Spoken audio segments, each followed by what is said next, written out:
Hello, everyone, and welcome to the Entrepreneurs in a Game podcast. This is a first for me. I'm inviting a guest back for the third time, back by popular demand. Please give a very warm welcome to TomPoland. Tom is a legend. He is a multiple best-selling author of Leadsology series and the creator of marketing programs by the same name. His speciality is the generation of a predictable weekly flow of high-quality inbound new client inquiries, and he does achieve this for so many of his clients. He's spoken on global speaking platforms alongside the likes of Brian Tracy, Marshall Goldsmith, Dr. Ivan Misner, Michael Port, and many other marketing greats. Now, he's not a regular name dropper, are you, Tom? No, but you missed a couple. Should I put them in? No, just kidding. Go on then. It's such a pleasure to have you back. It's wonderful. And you're back by popular demand because the conversations that we have, I really enjoy them. And I know our listeners get so much information out of them. Great. Now, we know that we're in a really unusual time in our history.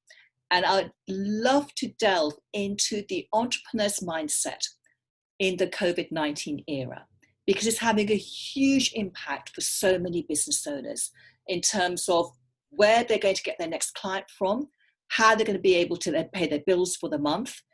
Yet some entrepreneurs are absolutely thriving and having their best months ever.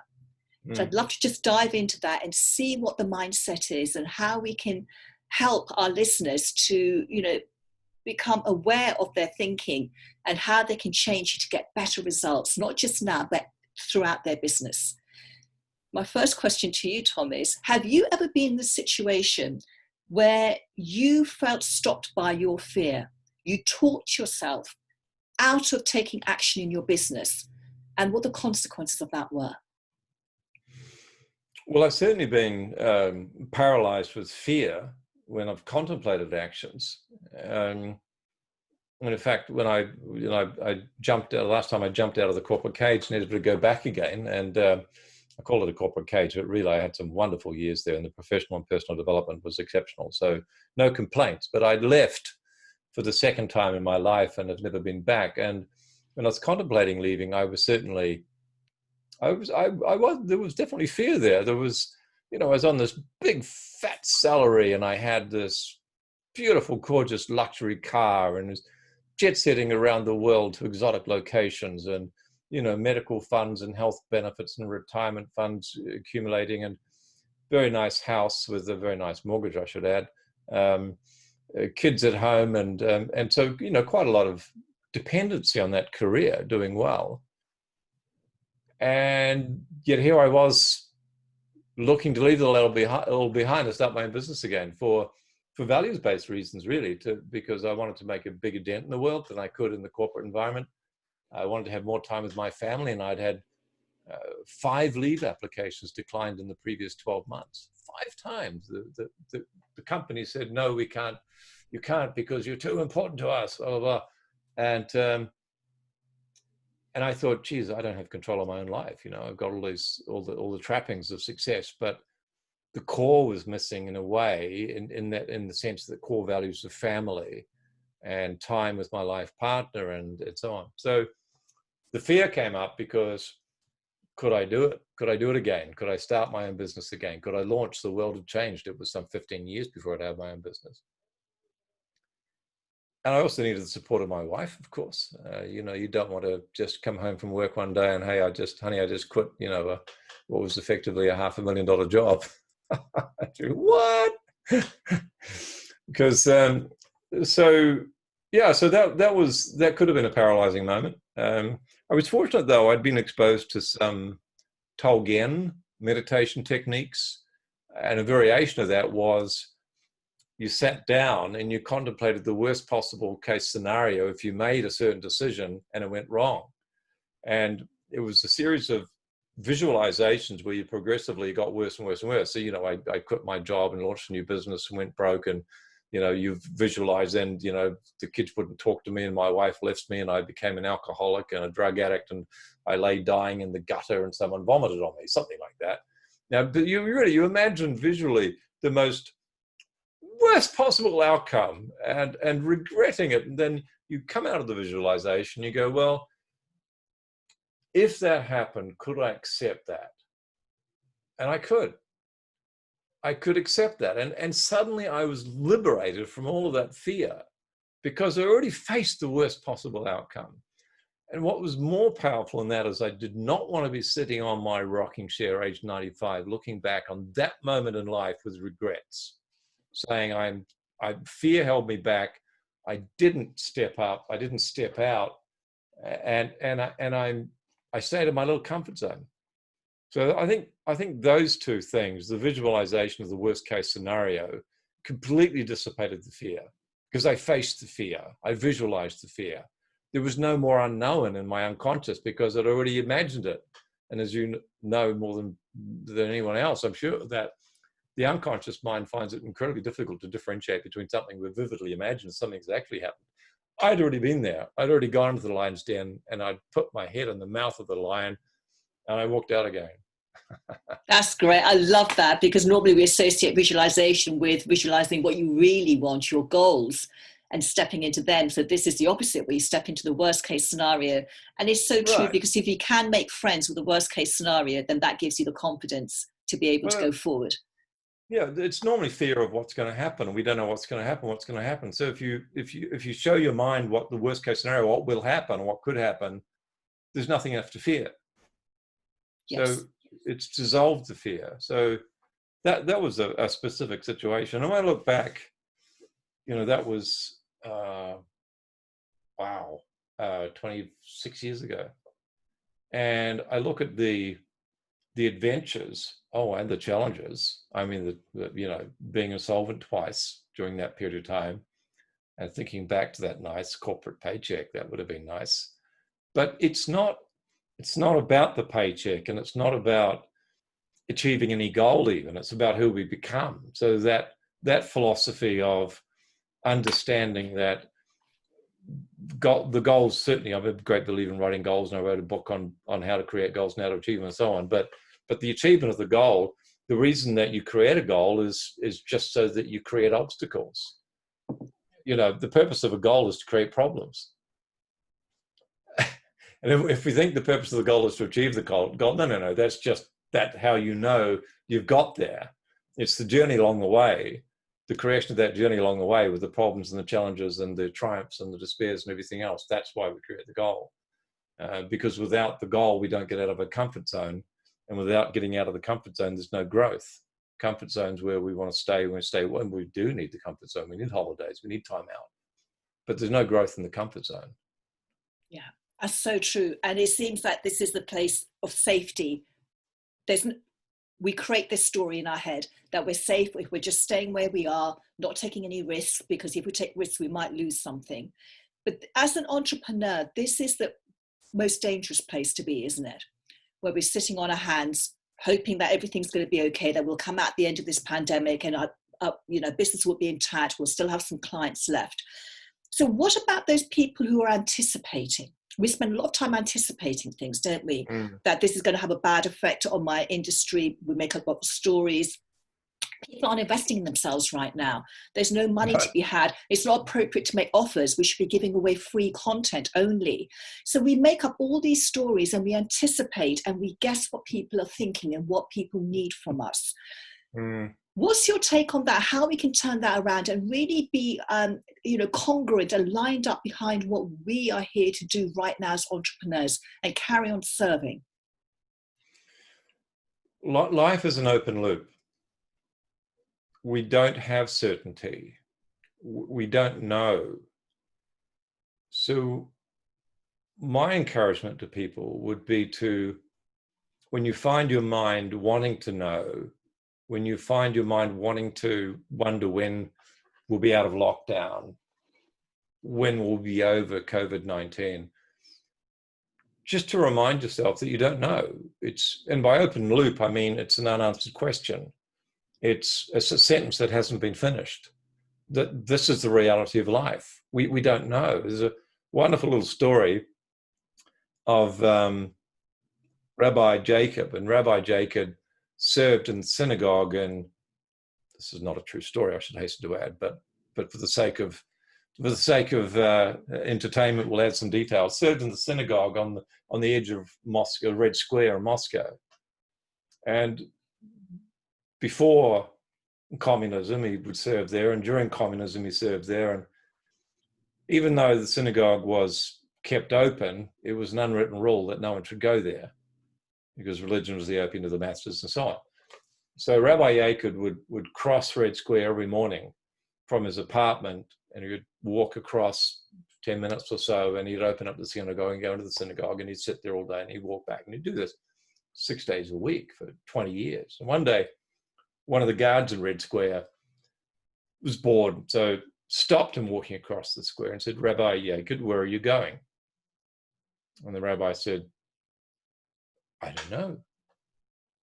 And the officer said, "Come on, you know where you're going. You know exactly where you're going. You've done this every morning, 6 days a week for 20 years. Tell me where you're going." And the rabbi said, "Look, I wish I could. I really, honestly, if I could, if I knew where I was going, I would tell you." The guard gives him one more warning and same response. I don't know where I'm going. He says, "Right, I'm arresting you," throws him into jail, slams the door shut, locks the door, and says, "What do you think of that?" And the rabbi said, "See, you just don't know." Absolutely, so, it's true, isn't it? And we don't. There's a wonderful, I don't know if you've ever read the book Man's Search for Meaning, Viktor Frankl, who wrote some very interesting books. But his experiences in Auschwitz, and he said, the ones that died the soonest were the ones that told themselves they'd be out by Easter and they'd be out by Christmas. And their minds were trying to close the loop. They're trying to finish the sentence. They were trying to get certainty. And hope deferred, they just got weak, their immune systems, and they died. The ones that survived had two things. One is they accepted they didn't know, and the second is they clung on to the vision of what life would be like after they got out. So we don't know. The other thing I'd add, I suppose, is that, I remember when my first wife left me, I was pretty upset. And there was, we won't go into the ins and outs of why she'd want to leave, etc., because I thought I was a pretty swell guy and there was no one else involved. Anyway, long story short is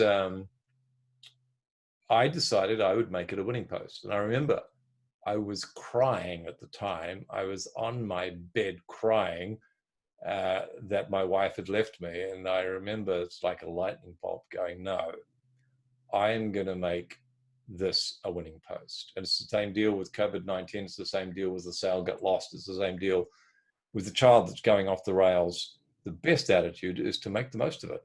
What else are we going to do, right? Yeah. We're going to lie down and just accept whatever happens and become the pinball in the pinball machine, or we can decide to become the flipper. Damn it. And do whatever we can do. But I think this fear thing we started with is, it's so important we clear the mind of that. There's a saying, there's a book title, a wonderful book actually, Feel the Fear and Do It Anyway. But I think we can do better than that. I think we can clear the fear and get on with it. Because as long as we've got fear, we've got fuzzy thinking. We're seeing reality through a filter of our delusions. So we can clear the fear. We could talk about techniques for that or methods for that. Then our mind is free to see reality as it is, and we're in a much more powerful position to take action, which is based on reality and not based on some delusion. Yeah, and we never see things as it truly are, do we? We always see things through our stories and through our limiting beliefs. And everyone has a unique perspective on what's going on right now, which I find absolutely fascinating, which is why mindset is the key to getting through this and being able to take action. And you said how we can become the flipper. How do we become a flipper in a time of uncertainty? How do we get comfortable with it and carry on taking action? Well, the first thing is, I think that one of the first things certainly is to acknowledge the fear and to accept and to welcome the fear. And I want to talk about the clearing of the fearing before we take about the affirmation and the action. Okay. Because it would be easy just to go, oh, bugger the fear, I'm going to take action, blah, blah, blah. But what we're really doing is we're just suppressing the emotions that are there below the surface. the stress and the anxiety. And if we keep doing that, it's like a pressure cooker. It's going to build up, and one day the lid's going to come off because someone's going to pull in front of your car, and all of that suppressed fear and anxiety and stress is going to go woof. Just like someone took the lid off the pressure cooker without releasing the pressure. So it's really important that if we're having insecurities and anxieties and stress and jealousies and whatever else we're having, those emotions have to be dissipated in a healthy way before we can go, let me step up and, change the world. Before I can make this a winning post. So in my first book, which I'm now proud to say is in its third edition, Your Extraordinary Life, in chapter 49, I talk about the 4 forces. So, and we can offer people a free PDF of the book. You can get it for $40 on Amazon US, but I can give you a free PDF if you prefer that. That's fine. Well, that's very generous. We'll put a link for that, definitely. Yeah, well, I'm not saying this to flog another book, right? I'm saying it to help people, but it is there in chapter 49 of the book. It's the 4 forces model, and you talk about this, Nina. The first step is awareness, and there's 4 A's in the 4 forces model, and the first step is awareness. If I am aware that I'm feeling anxious, that I'm stressed, that I fear, that I'm concerned, etc., I'm at the point of power. I'm at the point where I can feel the fear and then dissipate the fear, so I can see reality, see the facts that it is. A lot of us we mix up the feelings with the facts and fiction. So our opinion is fiction. The feeling is an emotion. I don't mean I'm feeling tired. I'm talking about an emotional feeling. And then there is the fact. And when we strip bare the fact from the fiction and from the feeling, we're far more empowered to deal with those facts than we are when we mix in the feelings, because we get very confused about what's fiction, what's fact, and what's... You try this. Some people, when I've done this in workshops, some people absolutely refuse to separate their feelings from the fiction and from the facts. My bastard husband or my bastard wife, he deliberately, da-da-da-da-da-da. And say, oh, let's strip the facts here. What did they actually do? Well, they deliberately, hang on, is that fiction or is that a fact? No, it's a fact. I know they did deliberately. No, you don't. That's fiction. Well, that made me so angry. Was that a fact? Yes, it's a fact. No, it's a feeling. Now, we might be left with something like they were 5 minutes late for a coffee date. But there's all these massive stories built up, and there's all these emotions that have been stimulated by the fiction of the fiction that this person did it deliberately. We don't know if they did it deliberately. Can I just say, I love this, because this is absolutely the work that I do. We have to strip away our stories from the fact, and then we start seeing things as they truly are, and we lose the emotion, the negative emotion. And we do like to blame other people, because otherwise we have to take responsibility for ourselves. Yes, and unfortunately, most of the time, I mean, our stories are our issue, right? And we can't question the motivations of others because we don't know them. We can only look at the facts. I'm not saying emotion should be denied. I'm not saying feelings aren't real. But I'm saying if we do separate them, then what we're left with is something we can actually deal with, because we can't deal with someone else's attitude. We can't change someone else's attitude. And yeah, so the 4 forces model starts with the awareness that, oh, welcome my old friend fear. Oh, welcome. I'm thinking about paying the mortgage, where we're going to get the money. Oh, welcome my old friend stress. Whatever it happens to be, we just stick a label on it. The label doesn't matter very much. So we become aware of it, and the naming of it reinforces the fact that we're aware of it. And the second step is the acceptance. And when we accept that emotion is okay, when we are aware and we accept and we go, welcome my old friend, and we breathe deeply and we allow ourselves to feel that emotion. And I'm talking about wallowing self-pity, but just deep breaths release more of that chemical in the brain that we call stress, anxiety, etc. It releases more of it, and that's what we want to do. We want to clear that. We don't want to suppress it, because otherwise we end up like that pressure cooker I was talking about before. We just blow up one day. And also, we feel ill at ease with ourselves in the end, and that's what creates dis-ease, is dis-ease. So we can't prove that, but common sense would tell you that people that are more stressed are going to get more sick.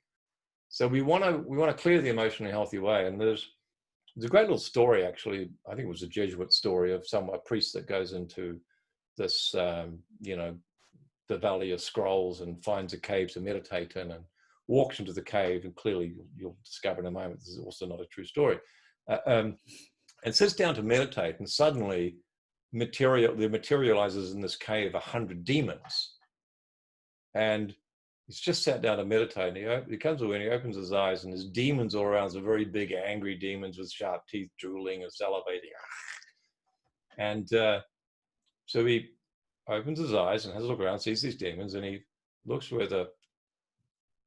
stands up and says, "Look, I just want you to all know you're very welcome to stay here while I meditate. It's fine with me." Sits down, and almost all the demons disappear out of the cave. And then he sort of has a wee peek, and there's a couple of very big demons still left, still salivating and growling. So he stands up and walks over to the biggest demon of them all and gently opens the jaw of the demon and puts his head inside. And with that, all the other demons disappear and leave him to peace with this meditation. And it's a great little story, and I'll just sharpen my webcam up here because it's going out of focus. It's a great little story about accepting the fear, accepting the emotion, and then seeing it disappear, because it's really a self-created atmosphere inside our own heads. So the acceptance of the emotion, the way we do that, the way I do that is welcome my old friend fear, welcome my old friend insecurity, jealousy, whatever it happens to be. And then we breathe, and we breathe in, and then we state the facts. Remember before I was talking about separating the facts, the fiction. And the facts might be, my wife was 5 minutes late for coffee again. And that's it. But we add to it, and that's okay. My wife was 5 minutes late for coffee, or my wife just left me, and that's okay. Or that mega sale I thought was going to come through fell through, and that's okay. Or I wanted sunshine today and it's rained, and that's okay. Whatever it is that's activating, whatever fact that we've experienced that's activating that, we state that fact and we add to it, and that's okay. And we do that 7 times, 9 times, 21 times. But certainly by the time you put your 21st breath, each breath you state the fact and you end with that's okay, then the emotion's gone, it's dissipated. And then we're free to replace that thought, which still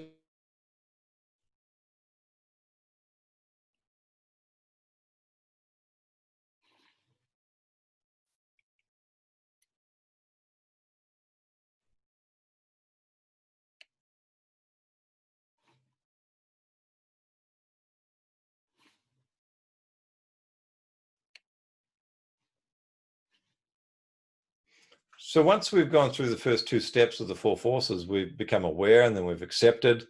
Then it's time, once that emotion is dissipated through the breathing process and the statement of the fact, and adding that's okay, then it's time to replace that thought, which was saying is bad, with an affirmation.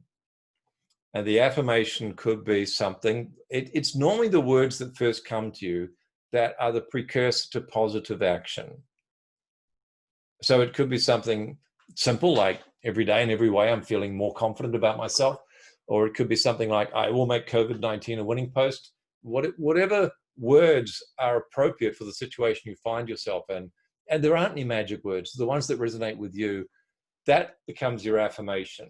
And you put that on the bathroom mirror, you put it on the visor of your car, you put it on the case of your sunglasses, you put it everywhere else, so that when you have a moment, you reprogram the unconscious mind with that affirmation. And that sets you up perfectly for action. So it's awareness, the acceptance, the affirmation, and then the action. So we don't go straight to the action. We don't go straight to the affirmation. We've got to clear the fear before we get there. Perfect. I love it. It's a very simple model. It's something that everyone can do themselves. And what I like about it is that it starts changing your thinking. So you can start functioning from a different place. you start taking bigger action without the fear. But it's actually okay to feel fear. And it's not a case of beating yourself up because suddenly you're feeling, oh, well, I've just spent the last 5 minutes, feeling down about something. Oh no, I've wasted all that time. It's not about beating yourself up because we're going to go down the rabbit hole frequently in life. Absolutely. It's how quickly you pull yourself out of it and being able to do that for yourself. Well, that's a very interesting thing about the four forces model, is that as you practice the awareness and the acceptance and the affirmation and so on, the circumstance which triggered you, say on a scale of 1 to 10, let's say something happened, a sale fell through or a deal fell over, whatever, and you were triggered, say 9 out of 10 on the scale of anxiousness or insecurity. But eventually, maybe a day later, maybe an hour later, I don't know, you become aware of it. So you practice the breathing technique, which is part of the acceptance. The deal falls through, and that's okay. And the unconscious goes, no, it's not okay. And the deal falls through, and that's okay. So as we practice that, the next time something similar happens, instead of registering a 9 out of 10 on the stress scale, it might register a 6, and then a 3, and so the same circumstances which used to trigger significant anxiety eventually become a bare ripple on the radar scope of your mind. And not only do you have less of an activation for the same circumstance, but you recover faster. And I explain all that in chapter 49. It's quite a remarkable phenomenon. So you can have things that used to trigger you emotionally. Someone pulls in front of you on the motorway, or one of your kids answers back, whatever, and as you practice the breathing and the replacement of the activated emotion with an affirmation, those things don't trigger you the same. You get to the point where the deal goes through, a deal falls through, and you go, of course. Why wouldn't it fall through? And then the icing on the cake is what I call the perfect practice. Having cleared the emotion, you then just say, you move on from that's okay to perfect. And that's what I call the perfect practice. Something happens, it activates you, you clear the emotion, you go, perfect. And it's only our illusions that destroy the reality of perfection in any situation. Yeah. And everything is perfect in the moment, exactly as it should be. As you said, if we fight it, then we cause discord and conflict. And if we accept it and okay with it, and that enables us then to move forward with a clear mind. It's so simple and it's so wonderful. Yeah, but and a lot of the philosophies and the mindsets and everything is great, and there's an attitude, etc. But the four forces actually give someone something to practice that clears any form of dysfunctional emotion and leaves a clear mind. Because emotion it's a human condition, we're going to experience it. But we mustn't let us paralyze it. We mustn't let us sabotage our actions. There is a healthy way to clear it and to create the life that you really want to create. And speaking of the life I really want to create, everything is perfect, but there are some variations of perfection I prefer. I prefer the variation of perfection where there's a lot of money in the bank account versus the variation of perfection where I'm in deep doo-doos financially. So we still have our preferences, and that's where the goals come in. It's not that we just go que sera, sera and become a jellyfish floating through life. We're still going to be proactive, but this helps us to journey through life with increasingly more peace of mind and increasingly clarity of thought. Yes, and it builds resilience, because as entrepreneurs, we need pots and pots of resilience for all the times we try something and it doesn't work, which is the majority of the time for the majority of entrepreneurs. Exactly right. We see the successes, exactly right. We think, well, they always get it right. But that's not true. There's a lot of hard work and there's a lot of risk taking and a lot of, so-called failures going on in the background. And it's those people who can pick themselves up, keep going and saying, this is just part of the journey. We're in a game of life, and I'm learning and I'm going to carry on doing it. So and that's life. Really important. Yeah. We need to get rid of this idea that there's a day, someday, one day when the kids aren't going to answer back and the bills won't come in the mail and there won't be any problems or issues, because that's the day we cut up our toes and die. I think we have to understand that we need a comfort zone, and we need to accept all sorts of things, etc. We need holidays, we need a sleep. That's just part of being a human. But we need to get out of the comfort zone. I mean, when I say we need to in order to feel fulfilled. It's an intrinsic human need.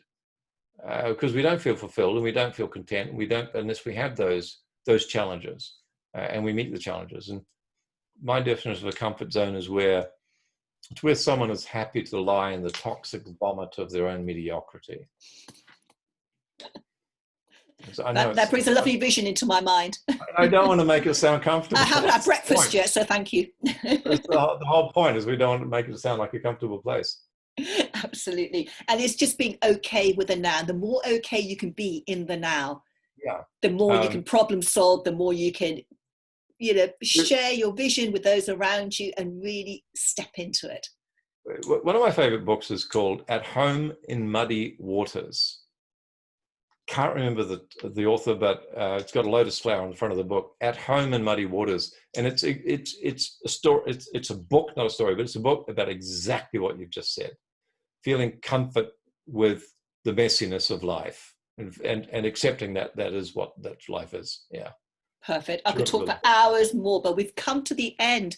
And before we finish, I'd love you to share your free gift, your resources with our audience, because I know they're going to get so much value out of this.